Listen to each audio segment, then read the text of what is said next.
Donc rebonjour, c'est parti pour cette deuxième partie du cours 3 sur nos vecteurs.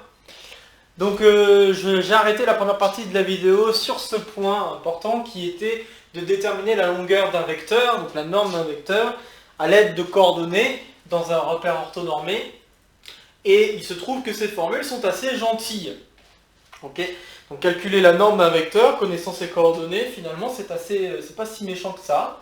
Et déterminer non plus, enfin ça aussi c'est pas méchant non plus, déterminer la longueur entre deux points, A et B, dans un repère, ça non plus, c'est pas si méchant que ça. Bon. On va faire tout de suite un exemple, juste pour voir un petit peu comment ça se passe avec le calcul. Un peu plus en détail.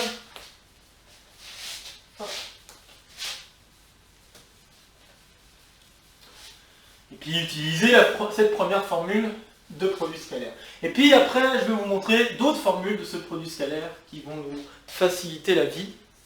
Ok, ainsi que quelques propriétés de ce produit scalaire. Donc, un petit exemple. Je vais vous donner 3 points. Donc disons qu'on a le point A de coordonnées 1, 2, 5. B de coordonnées 2, 3, 1. Et C de coordonnées... alors, est-ce que je peux essayer de faire quelque chose de plutôt sympa? Peut-être pas, mais bon, tant pis, je vais le faire un peu au hasard. Donc on va dire...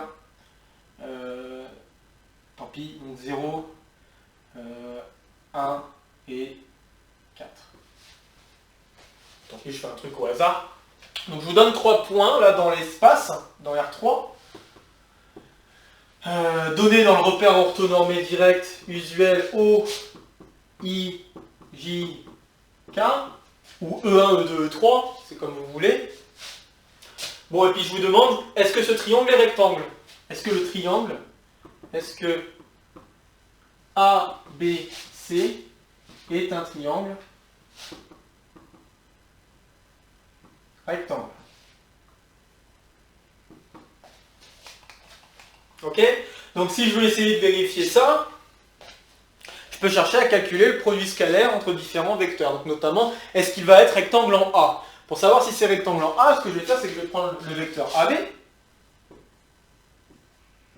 Donc, arrivée moins départ, 2 moins 1, 1, 3 moins 2, 1, et 1 moins 5, ça fait moins 4. Donc ça me fait le vecteur AB. Et puis, je dois faire la même chose avec le vecteur AC. Donc, vecteur AC, 0, donc moins 2, ensuite, moins 2 encore, et 3. Donc, j'ai mes deux vecteurs, là, AB et AC. Il me reste à donner la somme des deux vecteurs. Donc AB plus AC. Donc si je regarde la somme des deux vecteurs, j'ai donc moins 1, et encore moins 1. Ok? Maintenant, il me faut calculer la norme au carré de chacun d'eux. Donc le calcul qu'il me reste à faire. Donc AB scalaire AC. C'est donc la moitié, parce qu'il ne faut pas oublier le 1/2. Ah, j'ai oublié de préciser pourquoi il y a le 1/2. Je le ferai après, pas de souci. Donc 1/2 de la norme de lui. Donc la norme de lui, c'est... je vais faire les calculs de norme ici peut-être. Donc norme de AB plus AC au carré. C'est donc la somme des coordonnées, chacun mis au carré. Donc c'est moins 1 au carré, plus moins 1 au carré, plus moins 1 au carré. Ceci me donne donc 3. Ok, donc déjà le premier terme ici que je mets c'est 3. Ensuite je refais pareil pour la norme de AB. Donc la norme de AB au carré. Donc la norme de AB au carré, ça va faire 1 au carré, plus 1 au carré, plus 4 au carré, donc 16, moins 4 au carré, donc 16. Ça nous ferait 18. Donc on a 3 moins 18. Et puis, ce dernier truc là, nous avons donc, norme de AC au carré. C'est donc moins 2 au carré, 4, plus moins 2 au carré, 4, plus 3 au carré, ça fait 9. Donc 4 et 4, 8, 8 et 9, 17. Donc moins 17. Donc reste à faire un peu de calcul. Donc on a moins 35, moins 35, moins 35 plus 3, ça va faire moins 32 divisé par 2, ça va faire moins 16. Et ça c'est différent de 0. Donc ça veut dire que le triangle il n'est pas rectangle en A. Donc non rectangle en A. Ok. Je pourrais faire la même chose en centrant en B et faire BC, BA. Bon, ça, je vous laisse continuer le calcul. Donc, A, continuer pour vérifier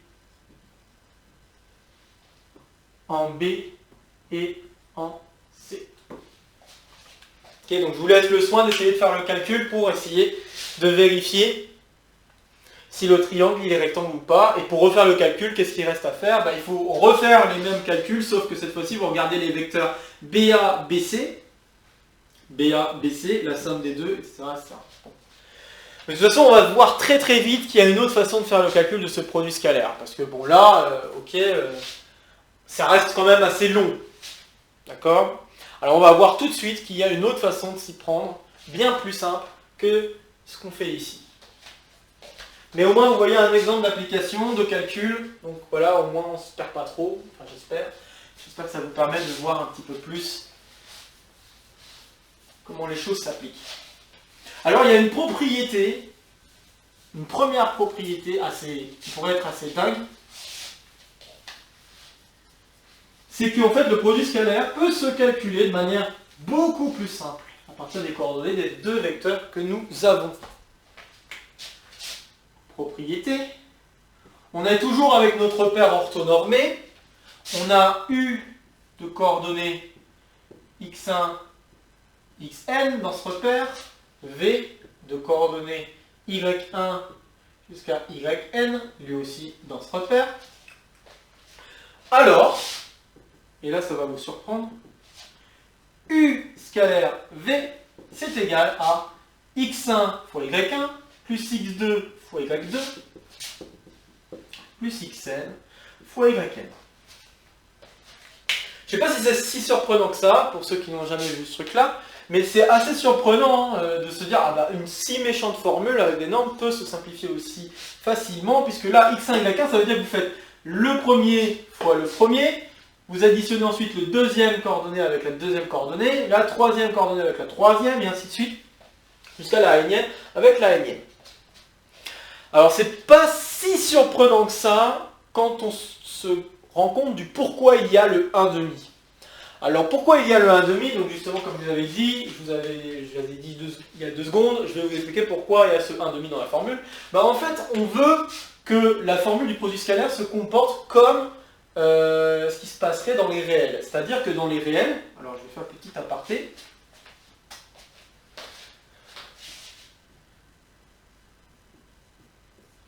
Donc, sur le pourquoi, juste donner un pourquoi, pour l'instant, à ce 1/2 que nous voyons ici. Ok. J'aimerais juste expliquer le pourquoi de ce 1/2. Alors en fait, ça vient juste du fait qu'on voudrait que la formule de ce produit scalaire soit liée à quelque chose que nous connaissons déjà sur les réels, qui est l'identité remarquable suivante. A plus B le tout au carré, c'est la même chose que A carré plus 2AB plus B carré. Ok? Bon, et ce qu'on veut, c'est qu'avec les vecteurs, ça marche de la même manière. Si je regarde la norme de U plus V, le tout au carré, et ceci va me donner la norme de U,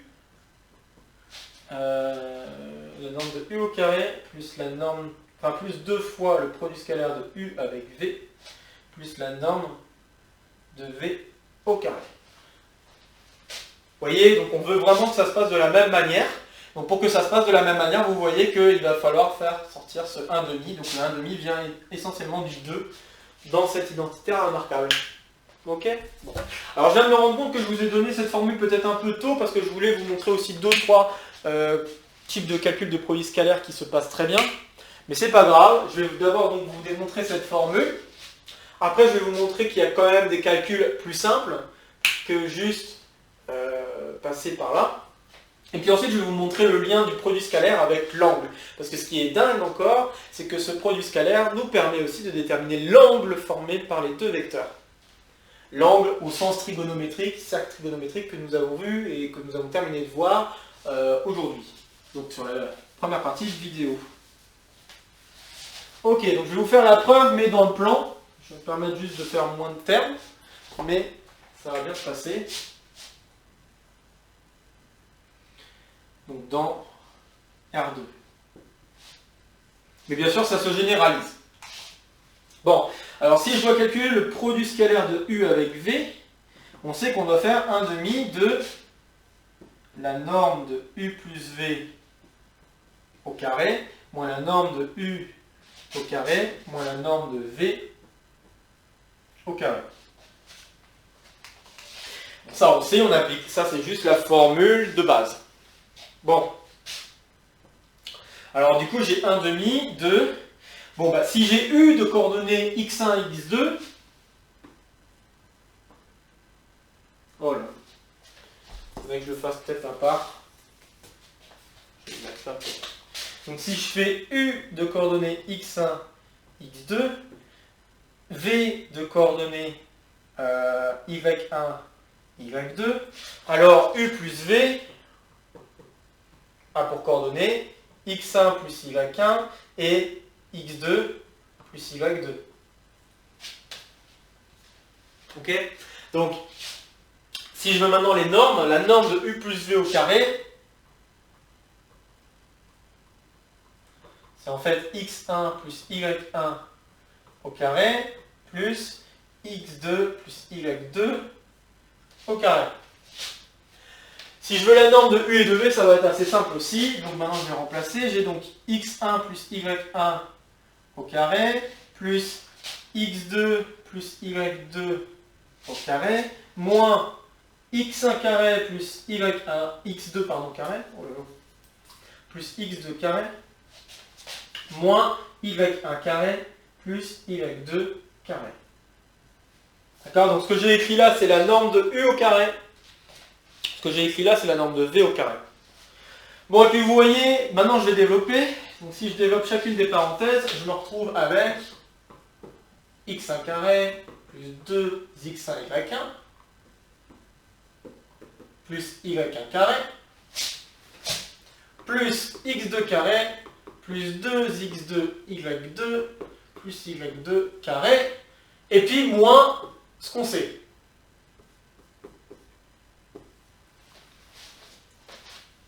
Ok? Et donc, dans ce qu'il y a en moins, par rapport à ce qu'il y a en plus, il y a pas mal de choses qui se simplifient. On voit que x1 carré se simplifiera avec un x1 carré par là, y1 carré lui aussi, x2 carré aussi, et y2 carré aussi. Ce qui fait quand même beaucoup de termes qui simplifient. Et à la fin, on se retrouve avec la chose suivante, donc 1/2 de 2x1 y1 plus 2x2 y2. Et le 2 se simplifie à son tour et on obtient bien la formule voulue. Donc x1 y1 plus x2 y2 dans le cadre du plan. Vous voyez que ça simplifie vraiment énormément. Donc quand même, ça peut être assez étonnant. Hein. Ça peut être assez étonnant. Alors j'aimerais peut-être juste reprendre vite fait l'exemple qu'on avait avant, à condition que je m'en souvienne bien. C'est pas dit. On va essayer. On va essayer. Hop. Donc, si je reprends l'exemple des deux vecteurs que j'ai pris tout à l'heure, quand j'ai fait mon produit scalaire qui valait 16, j'avais, si ma mémoire est bonne, 1, 1, moins 4, Et puis l'autre, j'avais...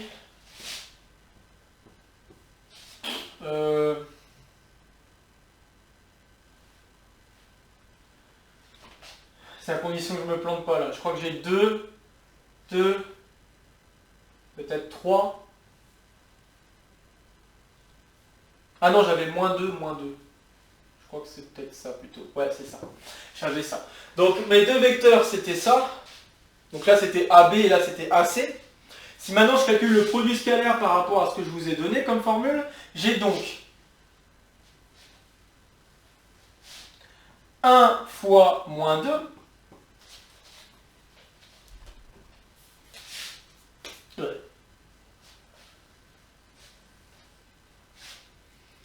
plus 1 fois -2. Bon, je ne promets pas que le dernier va bien être visible, mais on va essayer.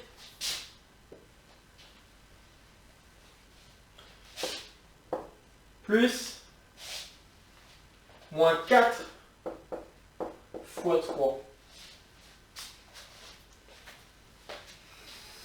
Ouais, c'est pas très lisible. Bon, d'accord. -4 fois 3, d'accord, que j'ai écrit avec la dernière couleur. C'est juste le produit des coordonnées comme je viens de faire à chaque fois, chaque rectangle. Bon, bah, qu'est-ce que nous obtenons? Nous avons donc -2, -2, -12. Et ceci me donne -16. Exactement la même valeur que ce que j'avais obtenu en passant par la somme des vecteurs, etc. etc. Donc c'est quand même bien plus sympathique hein, comme affaire. Hein. Donc bon, voilà, vraiment impeccable comme truc. Bon, voilà, ça c'était juste pour revenir sur l'exemple précédent. Hein. Donc voilà, ok. Donc on peut faire maintenant d'autres produits scalaires si on veut à partir de coordonnées et déterminer si les vecteurs sont orthogonaux ou pas. Bon, c'est quand même très et de manière beaucoup plus rapide encore que ça n'était avec la formule de base. Alors j'aimerais juste parler encore de 2-3 choses sur ce produit scalaire. D'abord, quelques petites propriétés particulières sur ces calculs de produits scalaires. Et une propriété notamment avec la collinéarité.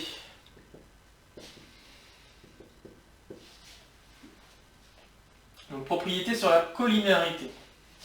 Donc soit U et V collinéaires.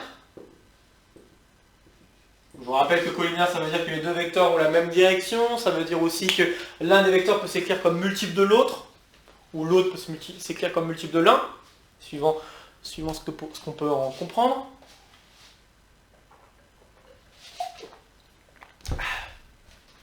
Donc, si on a deux vecteurs qui sont collinéaires, alors le produit scalaire, U scalaire V, peut s'écrire comme, alors on a deux cas de figure, norme de U fois norme de V, si U et V ont le même sens,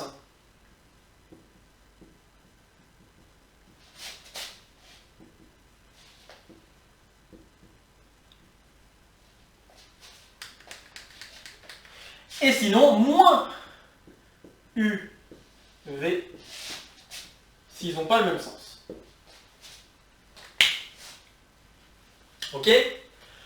Bon, je vais vous le prouver avec une petite preuve, en passant par les propriétés de collinéarité que nous connaissons bien. Ok? Et d'ailleurs, au passage, c'est même un si et seulement si. En fait, si le produit scalaire vaut le produit des normes, alors, ou moins le produit des normes, alors les vecteurs sont collinaires. Ça, c'est quand même fort encore. D'accord? Mais vous allez mieux comprendre pourquoi à la suite de la propriété que je donnerai, donc pas juste après, mais encore après.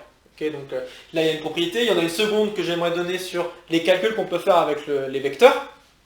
Et ça, on le mettra en pratique avec un exemple. Et puis j'aimerais ensuite passer sur cette formule avec l'angle, donner un exemple, et ensuite on passe à la dernière partie. Voilà, voilà mon but. Ok. Donc, je vous fais une mini preuve de cette propriété là, que j'efface. Mais à savoir que cette propriété peut s'écrire aussi dans l'autre sens. Donc, mini preuve de cette propriété. Preuve. Donc, soit U et V collinaires.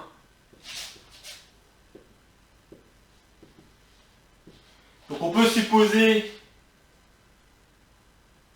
U non nul. Mais bon, si l'un des deux est nul, je pense que vous aurez très vite compris que le produit scalaire vaut 0. Bon, voilà. Supposons que l'un des deux est nul et que V s'écrit donc K fois U avec K un réel. D'accord? Donc, si on suppose ça, bah, je peux écrire que le produit scalaire de UV. Et là, je vais pas utiliser les coordonnées, je vais utiliser la première formule. Ça peut peut-être paraître bizarre, mais je vais utiliser la première formule, parce que dans la première formule, on va voir très vite pourquoi ça se passe aussi bien. Donc, on se retrouve avec 1/2 de la norme de... donc la norme de U plus V, donc j'applique U plus V au carré, moins la norme de U au carré, moins la norme de V au carré. Je vais supposer aussi que K est positif, donc supposons que U et V ont le même sens. Ce qui revient à la même chose, de dire que K est positif. Positif ou nul, mais positif, minimum positif. Donc si K est positif, vous allez voir qu'il va se passer quelque chose de bien sympathique. Donc on a U scalaire V qui vaut 1/2, 2. Et s'ils sont dans le mauvais sens, bah, on va avoir un signe qui va sortir. D'accord? Mais bon. Donc du coup, on va se retrouver avec norme de K plus 1 fois U plus norme, enfin plus moins, moins norme de U au carré plus, pas plus, décidément, moins norme de V au carré, mais norme de V au carré, c'est la norme de K fois U au carré. On a ceci.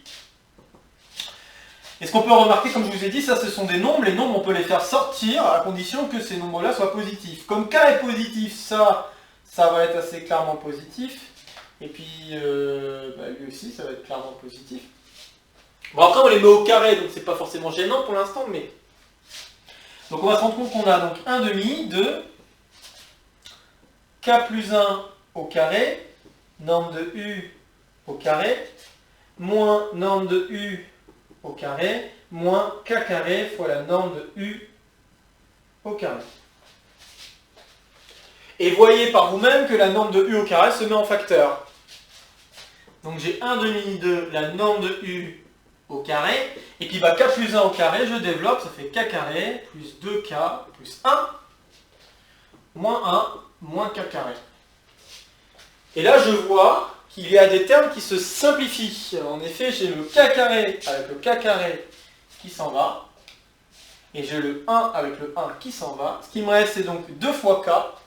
Ok. Et donc, le 2 fois K, le 2 va se simplifier. J'obtiens donc K fois norme de U au carré. Et ceci, je peux le réécrire comme norme de U fois norme de K fois U. Et c'est à ce moment-là qu'il y a une question de signe, puisque c'est le moment où je rentre le K. Si K est un nombre positif, alors en le faisant rentrer, il y a un signe qui va apparaître. Il n'y a pas de signe qui va apparaître. Si par contre K est négatif, il y a un signe qui va apparaître. Il y a le moins qui va devoir rester. Ok? Donc voilà. Voilà pourquoi il faut faire attention. Donc là, ici, c'est ici que question de signe. Avant, il n'y en avait pas forcément besoin parce qu'on mettait tout au carré. Mais là, ça dépend du signe de K. Donc ici, K est positif, il n'y a pas de problème, on peut le rentrer dans l'une des deux normes. Ici, d'ailleurs, il n'y a plus de carré. Et donc, du coup, on retrouve bien norme de U fois norme de V. Ok? Donc là, je vous ai fait la propriété dans le sens direct. Je peux refaire la même chose avec K négatif. La seule chose qu'il faut faire attention, c'est ici. Ce passage-là où il y aurait un moins. Ok? Bon. Donc voilà pour ce qu'il en est de la collinéarité par rapport au vecteur. Très bien. Bon.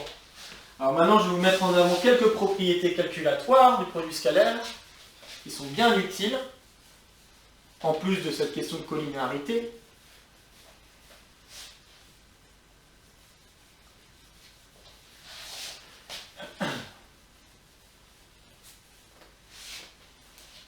Voilà. Bon. Alors. Donc du coup, c'est pas preuve, c'est propriété, ça serait plutôt pas mal, propriété. Donc quelques propriétés calculatoires du produit scalaire qui proviennent de la formule avec les x1, y1, x2, y2 et tout ça. Donc si je prends u, v, w, 3 vecteurs,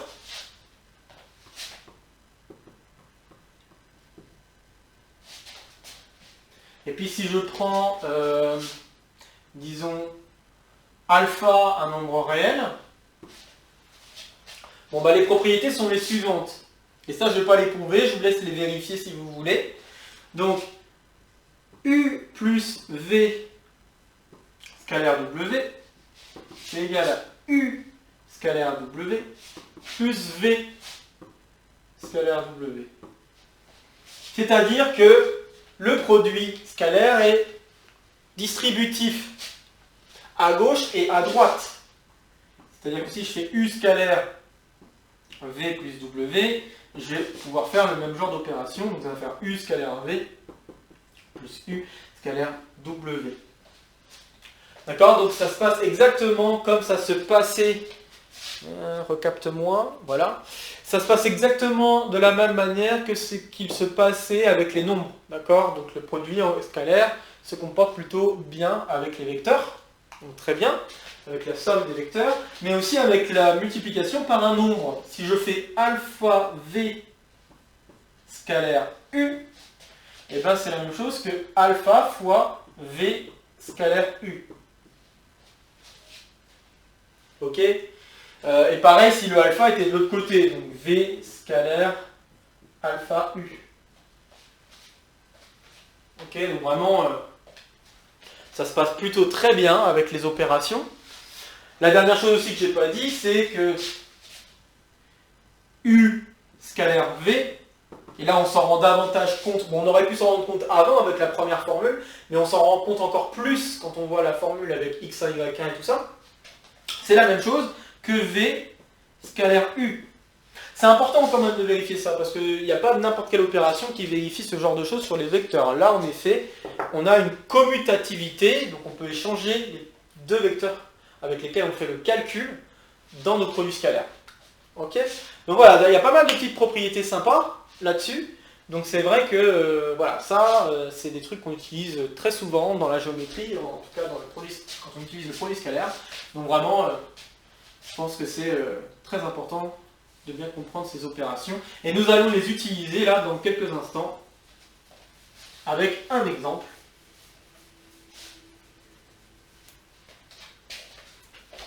Un exemple que je vais laisser comme fil conducteur pour la dernière chose que je vais introduire, qui est la question de l'angle.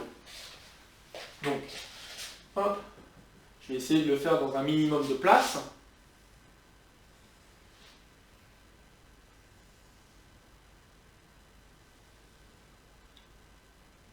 Voilà. Je réfléchis 2 secondes. J'efface. Il est où là?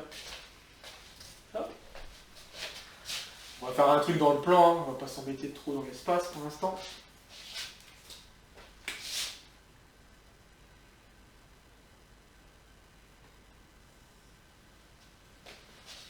Donc voilà, j'ai mon point A, B, C, D. Ok. Je connais quelques longueurs, donc je connais par exemple la longueur AB, on va dire qu'elle vaut 5. Je connais la longueur CD qui vaut, disons, 2. Et je connais la longueur BC qui vaut 7. Ok. J'ai des triangles rectangles. D'accord. Et la question que je vais poser, c'est comment je calcule. J'aimerais calculer AC scalaire BD. Ok, donc j'aimerais calculer le produit scalaire de ces deux vecteurs. Alors je pourrais très bien déterminer les coordonnées de mes deux vecteurs, donc coordonnées des deux vecteurs qu'on peut facilement obtenir ici, si on pose un bon repère. Donc on pourrait très bien se dire, je pose un repère B, I, J. On peut très bien faire comme ça. Là, ce que je vais vous proposer, c'est une méthode sans faire appel à un repère. Et ça permettra de vous montrer à quel point ça peut être très bon de manipuler ce genre de choses dans les calculs quand on n'a pas forcément besoin, pour montrer que quand on n'a pas de repères, on peut quand même s'en sortir avec ça. Ok. Donc bon, encore une fois je le répète, on aurait très bien pu poser un repère, mettre, je vais le dessiner, comme ça on est ok, et puis je vais le faire de cette manière après. Donc on aurait pu poser un repère ici, où j'aurais mis I ici, je ne sais pas si ça se voit vraiment à l'image, et je pouvais poser J ici, bon je pense que J doit mieux se voir que I, d'accord? Donc c'est une idée, mais l'idée je vais la faire après pour voir qu'on obtient la même chose, ok? D'abord je la fais avec l'idée numéro 1 où j'ai pas de repère, donc, sans repère, juste avec les données de l'exercice. Alors avec les données de l'exercice, AC scalaire BD, je ne peux pas le calculer directement. Par contre, je vois qu'il y a des vecteurs qui vont être orthogonaux. Et je vais me servir de ça. Donc les vecteurs orthogonaux, notamment, c'est si je passe en B et si je passe en C pour l'autre. Donc je vais utiliser Chal en disant que AC, c'est la même chose que AB plus BC.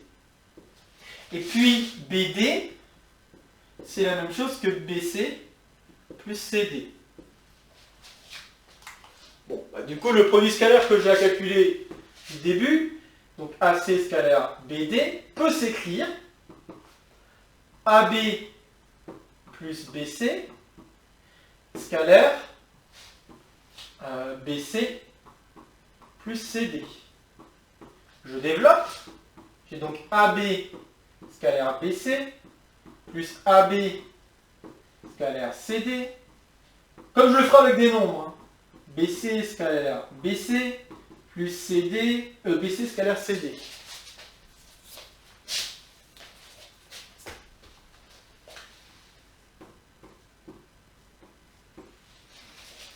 Voilà, donc j'ai écrit tous les termes que j'obtiens en développant. Et si je regarde de plus près ce qui se passe quand je développe, il y a deux produits scalaires que je peux calculer très facilement, donc je peux donner tout de suite le résultat. C'est ce produit scalaire-là et ce produit scalaire-là. Si je regarde les vecteurs qui sont en jeu, je me rends compte que les vecteurs sont orthogonaux. Donc en fait, ces deux produits scalaires-là valent 0, car les vecteurs sont orthogonaux.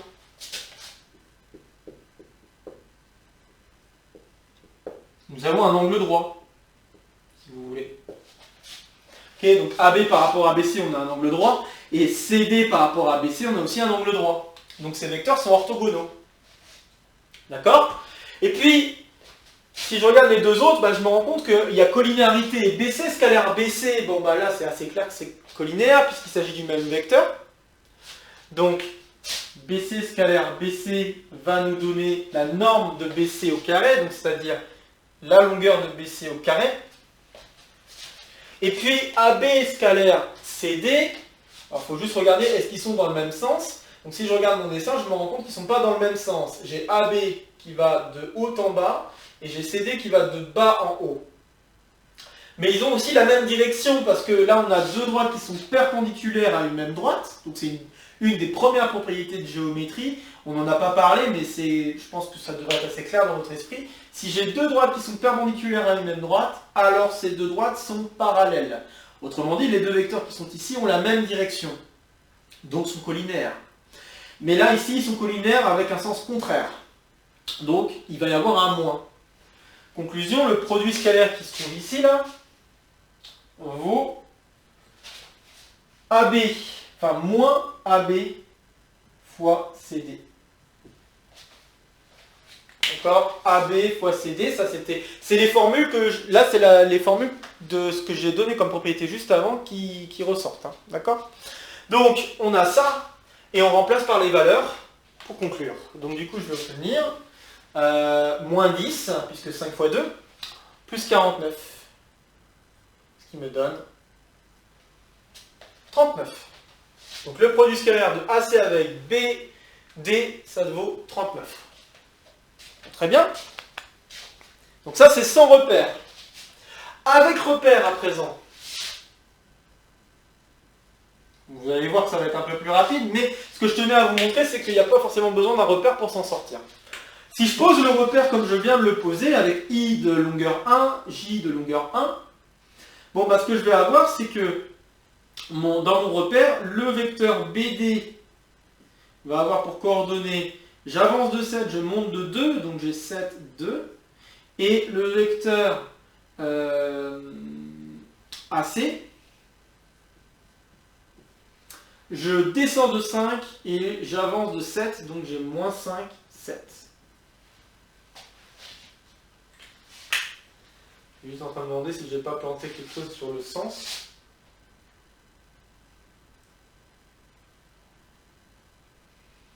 Parce que j'ai l'impression que je vais obtenir quelque chose de différent. Alors attendez, j'ai peut-être fait une petite erreur quelque part.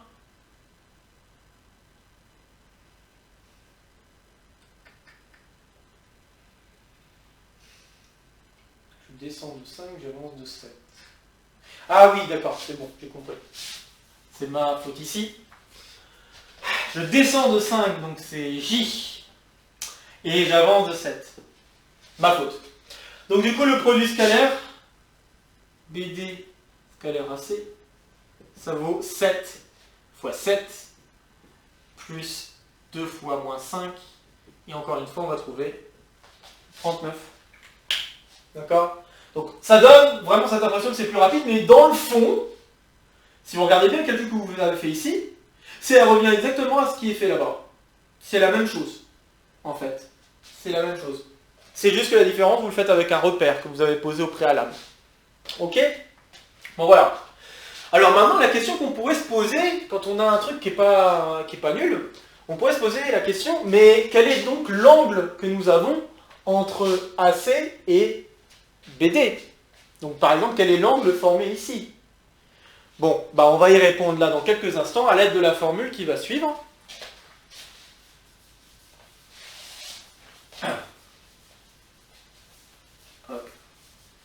Donc la formule, je vais laisser ça pour l'instant. La formule est la suivante, propriété.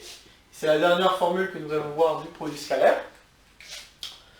Et ensuite on pourra voir d'autres propriétés sur les distances. Donc, U scalaire V, c'est égal à la norme de U fois la norme de V fois le cosinus de l'angle formé UV. Lu dans le sens anti-horaire. Ok? Bon. Je vais vous faire une mini preuve de la chose. En espérant que mon dessin sera assez clair, malgré les soucis de couleur. Donc, idée de preuve. Bah, l'idée de la preuve, ça vient de la trigonométrie. Puisque vous l'aurez compris, pour avoir un cosinus, c'est qu'on a dû utiliser quelque chose autour de la trigonométrie. Je vais faire la trigonométrie dans un triangle, à savoir que cette formule pourra donc se généraliser pour n'importe quel angle que l'on aurait entre les deux vecteurs. Donc, supposons qu'on ait le vecteur, donc celui que je viens de représenter, on va dire que c'est le vecteur V. Ok? Et puis, le rouge que je vais représenter à présent, je vais le faire un petit peu plus loin exprès.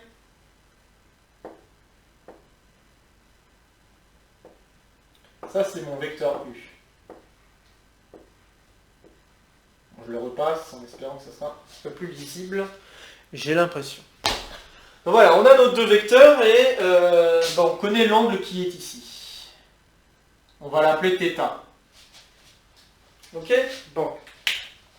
Alors l'idée, c'est d'essayer de se ramener à un triangle rectangle. Pour se ramener à un triangle rectangle, l'idée est la suivante. Je vais poser une hauteur. Donc là, je la dessine en vert. Alors d'ailleurs, je l'ai mal dessiné. C'est mal parti là. Voilà. Je vais dessiner une hauteur. Donc,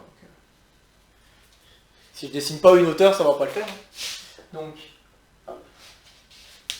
on recommence. Je dessine une hauteur. Vous voyez que les vecteurs, je les ai déjà placés pour pouvoir lire l'angle. Et là, je dessine une hauteur, comme si je voyais un triangle. Donc, c'est-à-dire, je vois vraiment un triangle là. que je viens de dessiner. J'ai A, B, C. Et puis là, j'ai une hauteur avec comme intersection ici H. Ok? Bon. Alors, qu'est-ce qu'on peut remarquer du vecteur V? Le vecteur V peut s'écrire comme le vecteur AH plus le vecteur HC. Déjà, c'est une chose. Donc, écrivons U scalaire V par rapport à mon dessin.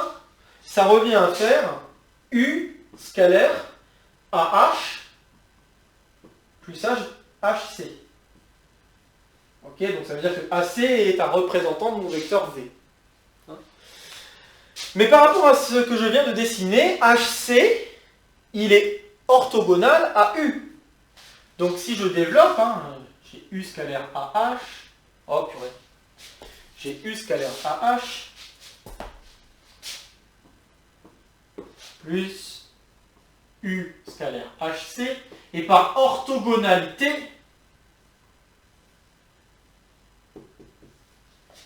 nous avons que U scalaire HC vaut 0.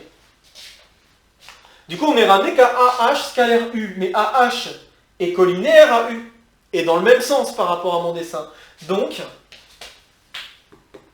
ce truc-là, c'est norme de U fois la longueur de AH.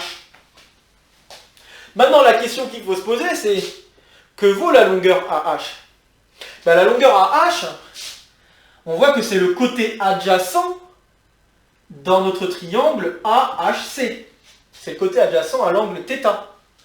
Du coup, comme c'est le côté adjacent à l'angle θ, bah, j'aimerais utiliser le cosinus. Donc cosinus de θ, ce serait donc côté adjacent sur hypoténuse. J'en déduis du coup que AH, par petite manipulation, produit en croix, ce que vous voulez, on obtient AC fois cosinus de θ. Mais la longueur de AC, c'est quoi? Bah, c'est la norme de V en fait.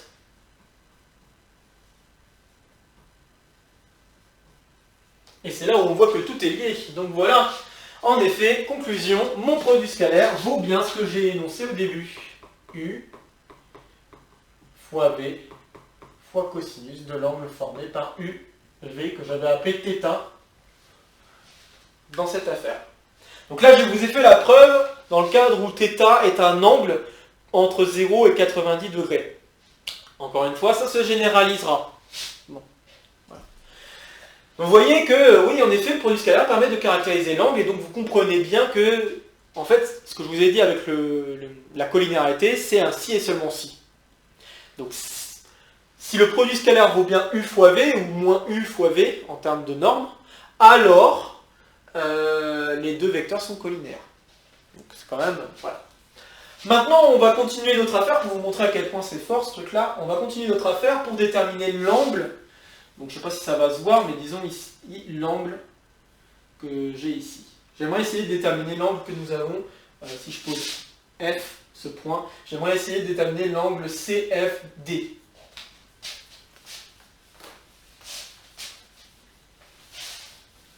Hop. À partir de ce que j'ai. Ah. Bon, alors la longueur de ces choses-là, c'est facile à avoir, c'est Pythagore, ou alors on peut partir du repère. Donc on a que BD, c'est égal à 7 au carré plus 2 au carré. Donc 49 plus 4, ça fera... 49 plus 4, ça fera 53. J'avais mettre 30 quelque chose. Donc 53. Et puis la longueur de AC, ça va être 49 plus 25.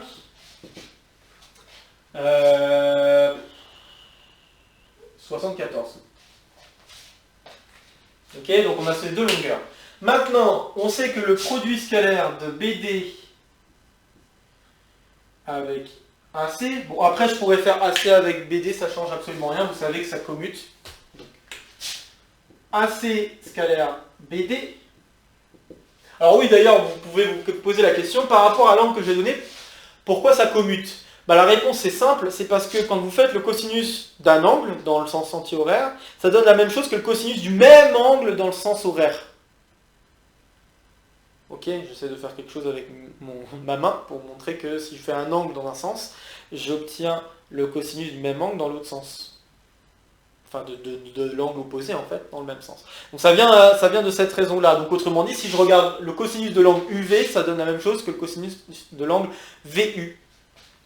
D'accord? C'est pas pour autant que UV et VU sont les mêmes angles. Hein. D'un côté on le lit dans le sens anti-horaire, de l'autre côté on le lit dans le sens horaire. Donc AC scalaire BD, c'est donc la longueur AC fois la longueur BD fois le cosinus de l'angle que je cherche. En F. Donc j'appelle θ. Le produit scalaire, nous savons que ça vaut 39. Et puis nous connaissons ACBD. Donc j'en déduis que le cosinus de θ doit valoir 39 divisé par, donc ça fait des gros nombres, 74 fois 53. Ok. Bon et là je vais sortir un peu la calculette. Donc je ne vais pas simplifier tout de suite. Ce que je vais faire, c'est tout de suite, je vais utiliser arc-cosinus. Donc θ vaudrait l'arc-cosinus de cette chose-là. Ou cos moins 1, si vous préférez, de cette chose-là. Donc, je vais le faire vite fait. Alors, je vous invite à le faire vous aussi. Hop. 39, 74, fois... Et voilà. Je suis réglé en degrés. Vérifiez aussi que vous êtes bien réglé en degrés. Et du coup, le résultat que j'obtiens, c'est donc 89,43 degrés.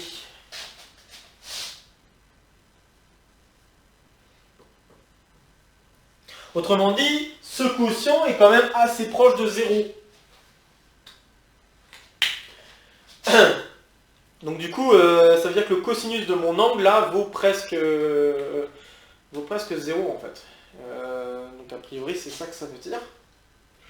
Donc ça peut paraître étonnant, mais c'est parce qu'on est en train de jouer avec des longueurs assez grandes. Donc comme on travaille avec des longueurs assez grandes, je pense que c'est une question... Ah, j'ai oublié. Oui, d'accord, ok, j'ai compris. Excusez-moi, j'ai oublié quelque chose. Il y a des racines carrées. Bah oui, oui. Navré. Donc il faut reprendre le calcul avec des racines carrées ici. Ah, j'ai utilisé Pythagore, mais j'ai oublié de mettre la racine carrée, alors évidemment ça se passe moins bien. J'étais en train de me dire, c'est bizarre que ça fasse un truc comme ça. Mais c'est normal que ce soit bizarre. Voilà, donc là ça va donner quelque chose peut-être moins proche de 90. Ouais, c'est mieux quand même. Ça me paraît un peu mieux par rapport au dessin, enfin au schéma. Parce que je pensais pas que c'était si proche d'un angle droit. Donc 51,48. C'est mieux. Donc on a 51,48307 degrés. Ok. Donc oui, désolé, erreur, il fallait mettre une racine carrée parce que Pythagore, patati patata. Et puis même pour les normes, là j'ai pas mis au carré, hein, donc la formule non plus ne demande pas de mettre au carré. Bon, voilà. Navré pour ces erreurs. Bon, donc du coup vous voyez que le produit scalaire nous permet de déterminer des valeurs d'angle. C'est quand même assez fort ça aussi. Donc bon, c'est quand même... ouais. Voilà quoi.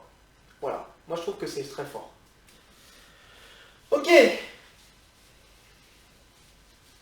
Bon, il me reste à dire 2-3 choses encore. Donc sur le produit scalaire, hein, sur la partie produit scalaire, je pense avoir dit l'essentiel. Je mettrai peut-être 1 ou 2 exercices dans le cours qui pourront permettre de compléter ce que je viens de dire ou de vous permettre de faire un autre exemple. Voilà. Je vais passer directement à la partie 3 sur les distances. Comme je l'avais promis, je veux parler des distances, donc nous y sommes. Donc détermination de distance.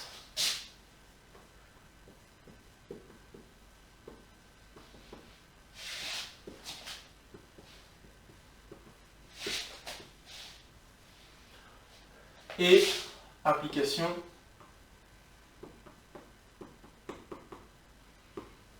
du produit scalaire.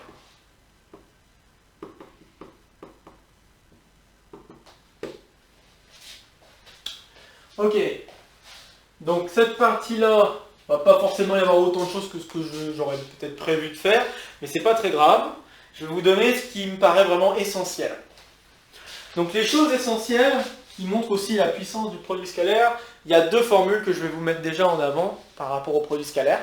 La formule dite des médianes, théorème des médianes, une formule des médianes, et la formule dite loi de cosinus, formule d'Akashi, ou encore généralisation du théorème de Pythagore. À la suite de ça, je donnerai probablement une troisième formule qui n'utilise pas le produit scalaire, mais qui peut être très utile aussi pour déterminer des longueurs dans un triangle. D'accord? Donc on travaillera là beaucoup sur les triangles. La première donc, formule, que je vais appeler propriété, donc formule des médianes. Hop. Formule des médianes nous dit la chose suivante. J'ai un triangle ABC que j'ai fait joliment presque équilatéral. Bon. C'est vraiment un cas particulier que ce soit un truc équilatéral. Bon. Je pose I le milieu de AB. Et je regarde par rapport à la médiane AI. La médiane, je l'ai dessinée comme ça. Ok? Bon. Donc j'ai la configuration suivante. ABC un triangle quelconque. Et I milieu de BC.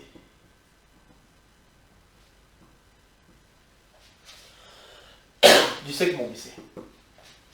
Alors, nous avons la formule suivante. AB carré plus AC carré est égal à 1 demi de BC carré plus 2 fois AI carré.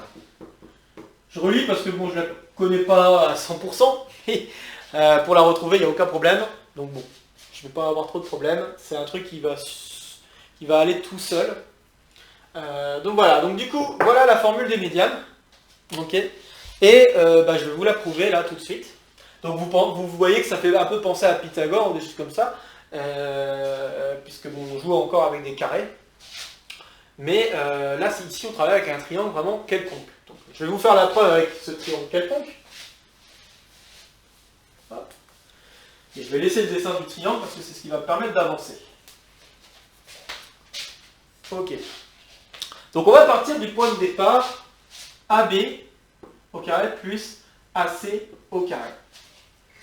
Alors, une remarque assez importante, c'est que si je fais U scalaire U, j'obtiens la norme de U au carré. Je pense que c'est logique parce que les deux vecteurs sont colinéaires, sont du même sens, donc normalement je fais le produit des longueurs. Ok? Donc on a cette égalité là, et donc en particulier AB scalaire AB, en fait c'est la longueur AB au carré. Donc ce que je peux faire, c'est faire intervenir le produit scalaire de AB avec AB quoi. Donc du coup c'est parti. Donc si je fais ça, je vérifie que j'ai pas écrit de bêtises, mais a priori j'ai pas écrit de bêtises. Donc nous avons AB scalaire AB plus AC scalaire AC. Bon, très bien. Ça c'est un premier pas. Bon, alors après, ce qu'on voudrait, c'est essayer d'avancer. Et essayer d'avancer, c'est de faire intervenir peut-être le I dans notre affaire. Pour faire intervenir le I, on va le faire intervenir en se disant que I c'est le milieu de BC.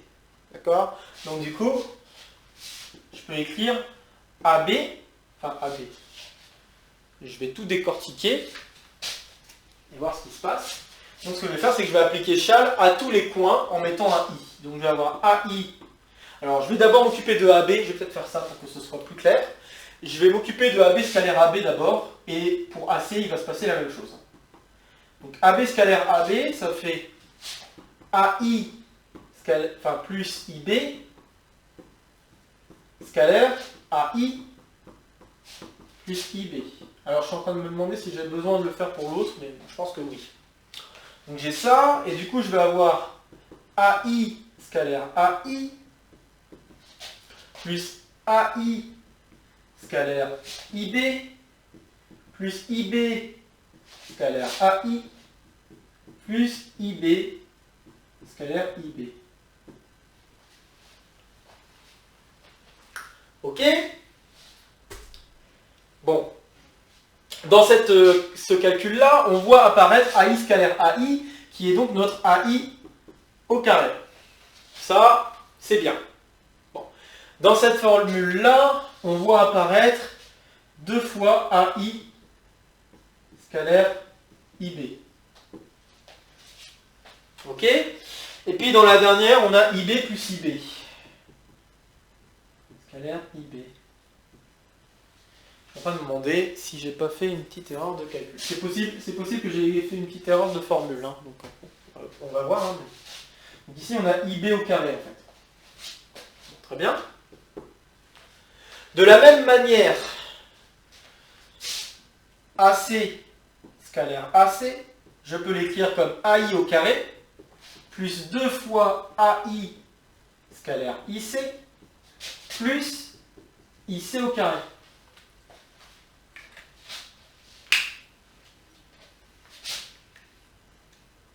Non, c'est bon, ça va le faire. Ok. J'étais en train de me demander. Donc on a ça comme calcul qui apparaît, et du coup on a très envie, enfin c'est le but, hein, on va additionner les deux. Donc en additionnant les deux, qu'est-ce qui se passe? J'ai donc 2AI carré, plus, bah là les deux, ici j'ai le même facteur, je vais en profiter, je vais les mettre ensemble. Donc j'ai 2AI scalaire IB plus IC. Et enfin, plus IB carré plus IC carré. Alors, on a déjà notre 2AI carré, on est content. Mais le reste, ça se passe peut-être pas aussi bien qu'on le voudrait. Alors voyons. Là, on a IB plus IC en vecteur. Si je regarde ce que sont mes deux vecteurs, IB et IC, bah, je me rends compte que IB, c'est ce vecteur-là. Que je repasse bien là. Et IC, c'est l'autre vecteur que je vais placer en vert.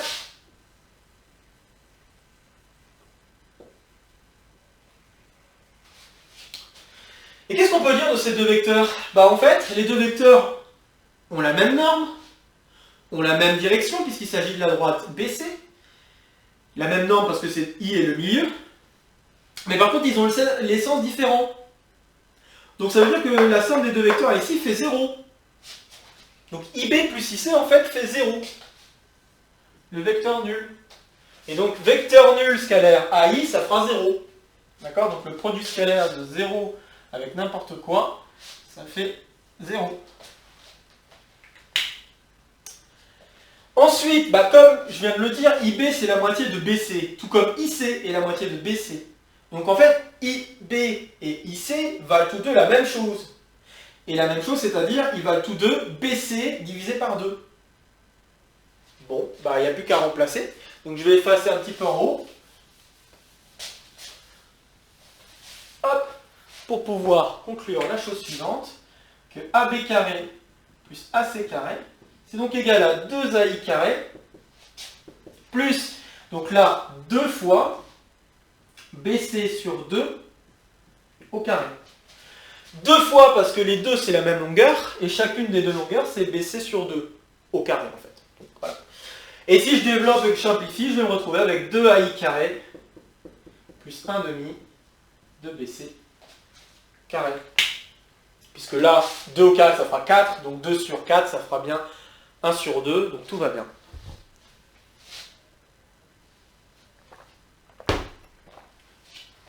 Ok, donc du coup je viens de vous prouver la formule des médianes. Très bien. Alors, application doit être un exercice.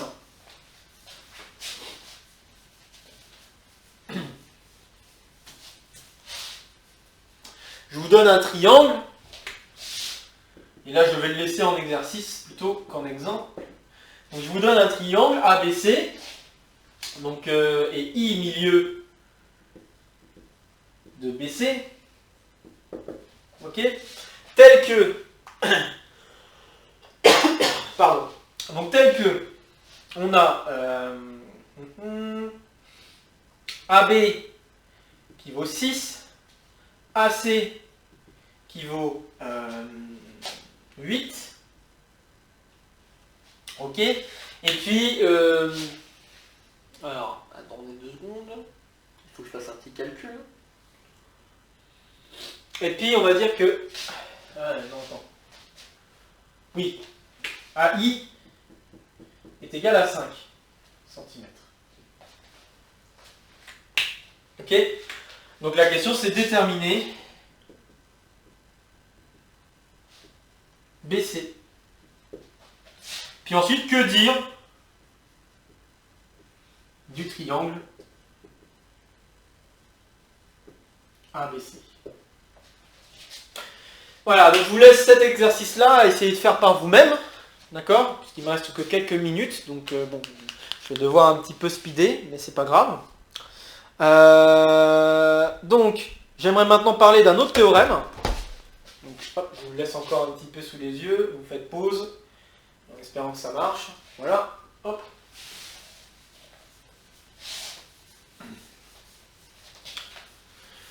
Et donc l'autre propriété importante utilisant le produit scalaire, c'est la formule d'Al-Kashi.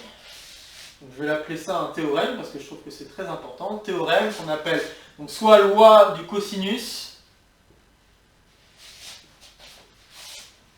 soit Al-Kashi, soit encore donc Al-Kashi ou encore formule de Pythagore généralisée.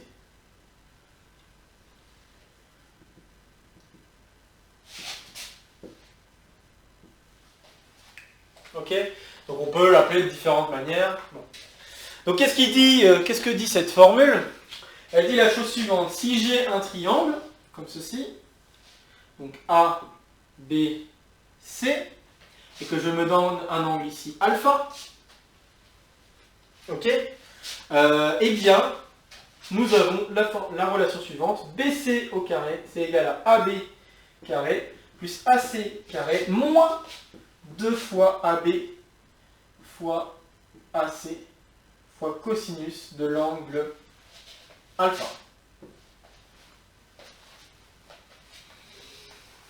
Ok? Bon ben on est parti. Alors en fait pour le prouver ça va pas être très dur. Vraiment, vous allez voir, c'est assez étonnant, c'est pas difficile du tout. Puisque ça découle de toutes les petites preuves que nous avons fait, toutes les petites formules que nous avons fait autour du produit scalaire. En fait, BC au carré, je vais faire comme tout à l'heure, je vais passer par les vecteurs. Donc ça revient à la même chose que, pour faire simple, la norme de BC au carré. Je vais écrire ça d'abord. C'est la norme de BC au carré. Mais BC, par rapport à AB et à C, je me rends compte que pour aller de B vers C, ce que je peux faire, c'est le vecteur AB plus le vecteur AC. Enfin, le vecteur BA plus le vecteur AC. Si je le réécris un petit peu autrement, BA c'est l'opposé de AB. Donc en fait, ça c'est la même chose que AC moins AB. Donc AC, je répète, BC c'est la même chose que BA plus AC. Et BA c'est la même chose que moins AB. Donc au final, je suis en train de faire moins AB plus AC. Donc AC moins AB, comme je viens de l'écrire, au carré. Et si vous vous souvenez, il y a un moment, je vous ai mis une petite formule avec le produit scalaire, à partir de là. Sauf qu'il y avait pas un moins, il y avait un plus. Mais en fait, avec le moins, il va se passer un peu la même chose. Si vous pensez à l'identité remarquable, c'est exactement ce qui va se passer. On va donc avoir la norme de AC au carré, moins 2 fois le produit scalaire de AC avec AB, plus la norme de AB au carré. Voilà. Alors du coup, il n'y a plus qu'à modifier un petit peu cette écriture et nous avons AC au carré plus AB au carré moins 2 fois, et le produit scalaire, nous avons vu déjà que c'était la longueur du premier fois la longueur du second fois le cosinus de l'angle formé par les deux vecteurs. Et ici, c'est l'angle formé par les deux vecteurs, c'est alpha.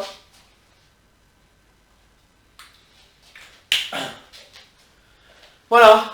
Donc du coup, voilà la formule de Al-Kashi, ou loi du cosinus, ou tout ce que vous voulez. Bon. Ok. Donc du coup, on peut faire des exercices autour de ça. Donc je vais en poser deux vite fait, je pense. Ouais, ça devrait le faire.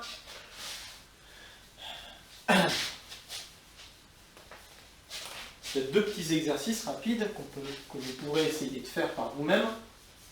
Hop. À partir de cette formule. Donc l'exercice 1, je vous donne le triangle ABC qui est tel que AB égale 5 cm, AC égale 6 cm, BC égale 7 cm. Et là, je vous demande de déterminer les angles A, B et C du triangle ABC. À 0,01 degré près. D'accord, donc mon triangle il va ressembler à un truc comme ça. A. Non, là c'est pas A. B, A, C. D'accord? Et ce que je vous demande, c'est de déterminer les mesures de tous ces angles. C'est là une des forces de ce théorème, qui, je vous rappelle, découle du produit scalaire. Donc on a ça. Et puis, donc ça c'est un premier exercice que je vous propose d'essayer de faire. Un autre exercice qui peut être sympa à essayer aussi de faire.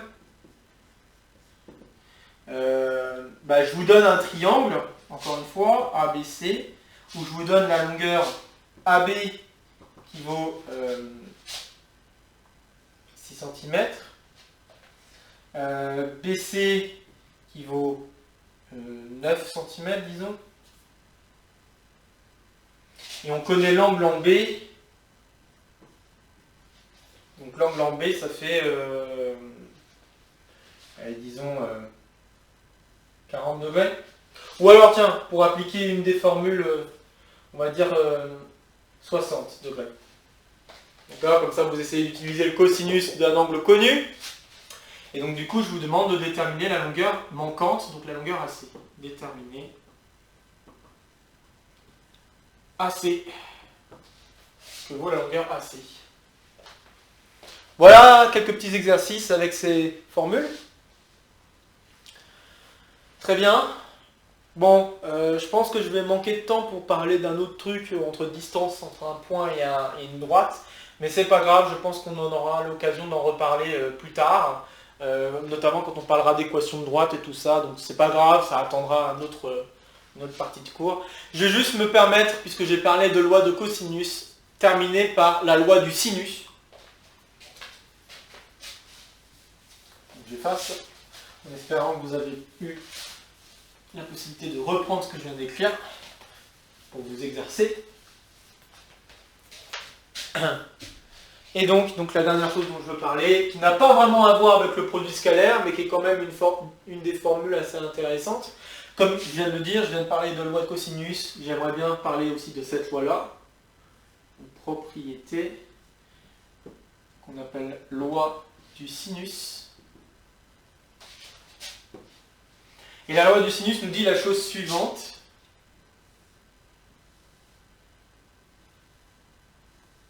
Donc j'ai un triangle A, B, C, je connais les angles, alpha, bêta, gamma, ou je ne les connais pas, mais j'ai les angles. Et la loi du sinus me dit la chose suivante, que sinus de alpha sur BC, c'est égal à sinus de bêta sur AC, qui est égal à sinus de gamma sur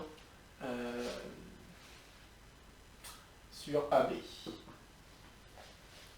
Voilà la dernière formule que nous allons voir ici pour les distances, donc la loi du sinus. Alors je vais juste vous faire la preuve, et puis bon, je laisserai peut-être un exercice dans les notes de cours, mais bon, on verra bien ça. Ça après je peux laisser le soin à Simon d'en trouver un, mais sinon, voilà, je pense que je peux en donner un aussi d'exercice.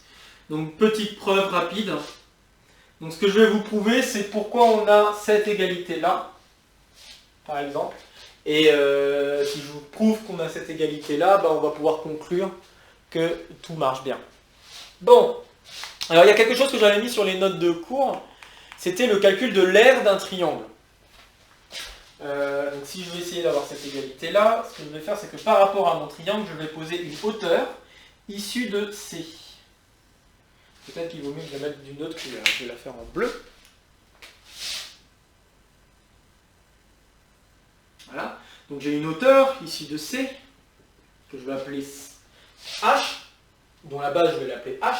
Et du coup, l'aire de ce triangle peut s'écrire AB fois CH. Bon. Mais CH, je peux l'écrire de différentes manières. Puisque je peux remarquer que j'ai un triangle rectangle ici. CHA est un triangle rectangle. Donc comme CHA est un triangle rectangle, alors la longueur AH, je peux... la longueur CH, je peux l'obtenir à partir de l'angle alpha et de la longueur AC, notamment en utilisant le sinus. Ok? Puisque... oui, en utilisant le sinus, puisque là c'est le côté opposé, CH c'est le côté opposé par rapport à AC. Hein. Donc, si je refais le dessin un petit peu autrement, ce que j'ai, c'est que j'ai H ici, C ici, A ici, j'ai mon angle ici, alpha, et j'ai un angle droit. Okay, j'ai ça. Donc CH, je peux dire que c'est... Alors j'ai oublié diviser par 2. On va pas l'oublier. Donc divisé par 2, j'ai AB fois AC fois sinus de alpha. Donc je peux remplacer CH par ça. Mais de la même manière, si je regarde de l'autre côté, le triangle BCH est aussi un triangle rectangle en H, et du coup je peux aussi utiliser un sinus pour bêta. Donc en fait je peux remplacer par 1/2 de AB fois, donc je peux avoir BC fois sinus de bêta. Ok? Alors j'ai parlé de l'aire parce que souvent on utilise, on a ces formules, puis à la fin on a aussi encore une égalité avec l'aire du triangle. Bon là je ne l'ai pas écrit, mais on pourrait écrire une égalité avec l'aire du triangle, mais je n'ai pas voulu le faire. Toutefois, avec ce que je viens d'écrire, vous avez les égalités qu'il faut. Donc c'est-à-dire que tout ce que j'ai encadré sont égaux. Donc notamment le fait que AC sinus alpha est égal à BC sinus bêta. Et il n'y a plus qu'à diviser par AC fois BC pour conclure. Donc je vais avoir sinus alpha divisé par BC qui est égal à sinus bêta divisé par AC. Bon voilà, je pense là j'ai fait la deuxième heure 15, quasiment à quelques secondes près, puisqu'il me reste 1 minute 30. Donc voilà la fin de ce cours 3. On va s'arrêter là-dessus, je pense, c'est très bien, la loi du sinus. Okay. Encore une fois, je pense peut-être poser un autre exercice associé à cette propriété-là. Si besoin, je pourrais en faire une correction, mais bon, je pense que je peux laisser cette correction à faire avec Simon, ça peut être très bien aussi, comme petite base pour la démonstration. Qu'est-ce que j'allais dire? Si vous avez la moindre... Bon, après, j'ai rien de... Ah oui, alors une chose importante, c'est le document que je vous avais envoyé concernant comment on évalue le cours. Va falloir se décider qui le signe, d'accord? Et puis, jeudi, nous verrons ensemble pour la signature, d'accord? Pour essayer de signer le document et puis faire ça tout de suite. Je pense que ça sera bien de le faire là, parce que faut pas trop laisser traîner cette affaire. J'ai pas envie qu'on soit embêté ensuite par l'administration. Mais bon, je pense qu'il n'y a pas de souci avec l'évaluation. Si quelqu'un avait encore un souci avec la méthode d'évaluation, il me le dirait. Ou on en aurait discuté à nouveau. J'ai pas l'impression. Donc bon, je pense qu'on peut en rester là sur les évaluations. Donc il me reste juste à vous décider sur qui signe le document. Il me faut donc 2 élèves qui mettront leur code étudiant ainsi qu'une signature. Et puis voilà, bah, j'avais que ça comme information. Donc sinon, si vous avez la moindre question, comme d'habitude, vous n'hésitez pas, envoyez un mail ou quoi que ce soit, je serai heureux d'y répondre. Et quitte à essayer de nous donner un rendez-vous Zoom, si cela est possible. Sur ce, bah, je vous souhaite une bonne semaine. Et puis, bah, on se dit à très vite. Voilà. Salut à tous. Bye.